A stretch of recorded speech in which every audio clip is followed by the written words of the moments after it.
વચ્ચે વડાપ્રધાન નરેન્દ્ર મોદીએ દેશવાસીઓને ઈંધણ બચાવવા, સોનાની ખરીદી ટાળવા અને વર્ક ફ્રોમ હોમ અપનાવવા તથા ખાદ્ય તેલનો ઓછો ઉપયોગ કરવાની અપીલ કરી છે।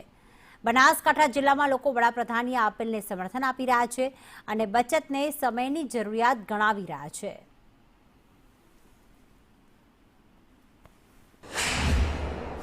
ઈંધણ બચાવવું જોઈએ, પબ્લિક ટ્રાન્સપોર્ટેશનનો બને એટલો ઉપયોગ કરવો જોઈએ। ઘરેથી નીકળતા હોઈએ ત્યારે બધા સાથે જઈએ, એક જ ગાડીનો ઉપયોગ કરી અને શક્ય એટલું ઈંધણ બચાવીએ। એની સાથે સાથે મોદી સાહેબે આપણને એક સોનું 1 વર્ષ સુધી ન ખરીદવા માટે અપીલ કરી છે।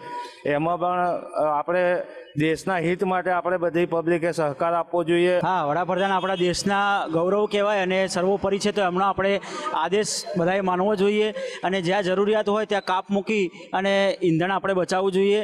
હા, દેશના વડાપ્રધાનમાં બધાને ખૂબ મોટો ભરોસો છે અને યશસ્વી વડાપ્રધાન દ્વારા જે પણ આદેશ આપવામાં આવે એ ખરેખર પબ્લિકે એને માન્ય રાખવો જોઈએ, જેથી દેશનું અર્થતંત્ર અને ભારત દેશને ફાયદો થાય એવું કામ આપણે કરવું જોઈએ બધા સાથે મળીને। મોદી સાહેબે જે વાત કરી છે એ થોડીક દેશને ધ્યાનમાં રાખીને જ વાત કરી હશે। આપણને એ વાતને આપણે પાલન કરવું જોઈએ અને થાય એટલે આપણે આપણી રીતે મદદરૂપ થઈ શકીએ તો આપણે સારું દેશ માટે।